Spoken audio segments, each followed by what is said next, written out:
Eu vejo, a gente entrevistou o Rodrigo Maia lá no Roda Viva nessa semana, eu vejo que ele tem muita vontade de deixar mais esse legado aí da longa presidência dele, né, na Câmara. Ele quer sair tendo aprovado a reforma tributária, então acho que ele até pretende correr com a comissão, com a proposta que está sendo sistematizada lá entre a do API e a do ex-deputado Luiz Carlos Rauli, mas o governo resolveu entrar na dança e quer mandar as suas sucessivas fases. A próxima fase deve falar do IPI, o Imposto de Produtos Industrializados, depois vem a do Imposto de Renda, que vai ser polêmica também. Nossa, ele quer tirar uma série de deduções, quer mudar as alíquotas, no final vai ter um chororô grande aí em cima disso, da classe média principalmente, e depois é que viriam tanto a desoneração das folhas, quanto a nova CPMF, o imposto lá sobre pagamentos. Então, você veja quantos meses isso levaria. Tem esse tempo? Não tem esse tempo. Logo, a gente vai entrar no calendário já atrasado das eleições municipais. Me parece um pouco ilusório imaginar que o Congresso vai ficar esperando o Paulo Guedes ficar lançando as fases dele ali da reforma, né? Eles vão andar com a que está lá.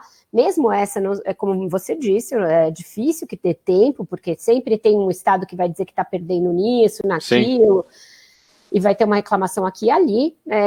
Enfim, vamos ver como é que vai andar esse cronograma da reforma tributária. O Paulo Guedes estava numa semana, de fato, meio nervoso. Ele participou ontem de um call com investidores internacionais, de um think tank lá dos Estados Unidos, em que, cobrado pela política ambiental brasileira, algo que ele provavelmente não esperava, né?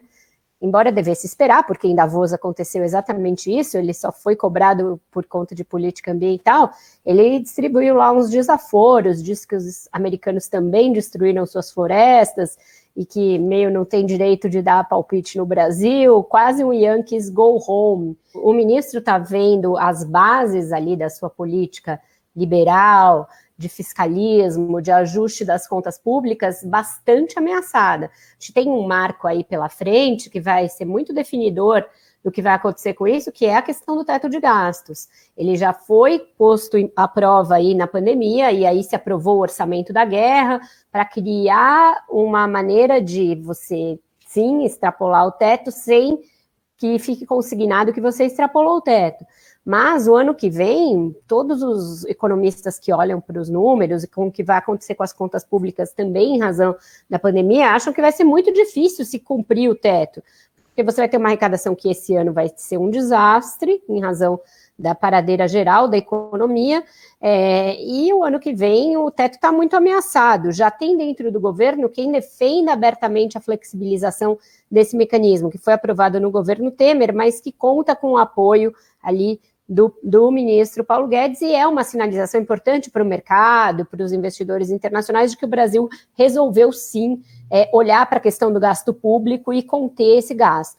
Então tem essa pressão para que se estoure o teto, e tem uma pressão para que se crie um mecanismo permanente de transferência de renda mais potente que o Bolsa Família, que não seja do tamanho do atual auxílio emergencial de R$600, porque não tem fonte de recurso para isso, mas que aumente o Bolsa Família de uma maneira permanente. E aí, qual é a fonte para esse pagamento? É o tal do novo imposto que o Paulo Guedes deseja, né? Essa é uma das fontes para as quais ele olha e vê um lugar para onde tirar esse dinheiro. Mas veja que tudo é como aquele jogo de Jenga, que você vai encaixando as coisas, e se tirar o prédio inteiro desmorona. A situação fiscal brasileira é muito delicada. Começaram a flexibilizar tudo, em razão, claro, de uma pressão que é natural, é humana, todo mundo quer voltar para a rua, as pessoas querem reabrir o seu comércio, querem reabrir as escolas, etc., mas que coloca ali em xeque, afinal, os protocolos que estão sendo seguidos, eles são científicos ou eles vão ser acochambrados aqui e ali, a depender da pressão que vier? O governo ficou bravo. Eu escrevi um texto hoje dizendo que tornar opcional a volta às aulas numa certa data significava o governo lavar as mãos. Aí depois, na coletiva que veio logo em seguida, foi um pouco diferente o que eles disseram: não vão voltar às aulas opcionalmente, mas sim voltar a uma espécie de turno estendido, atividades paralelas, para a criança ir se reaclimatando na escola. Mas mesmo assim, fica uma coisa muito jogada, cada dia é uma coisa.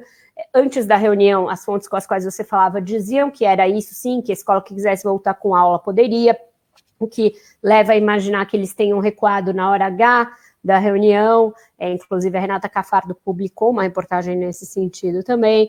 Então está tudo muito jogado, foram mudadas regras estabelecidas pelo próprio Plano São Paulo, que dizia um percentual de internações e percentual de leitos ocupados em UTI, que depois foi baixado para que se passasse de uma fase para outra. Então, tudo isso mostra que a gente ainda vai ficar um tempinho, mesmo quando eles dão as notícias supostamente boas aqui em São Paulo, eles também não têm coragem de falar que está caindo, eles falam em estabilização. Inclusive, a cidade de São Paulo, na semana passada, teve um pico de aumento e agora queda. E aí a explicação para o aumento nós estamos testando mais, por isso aumenta.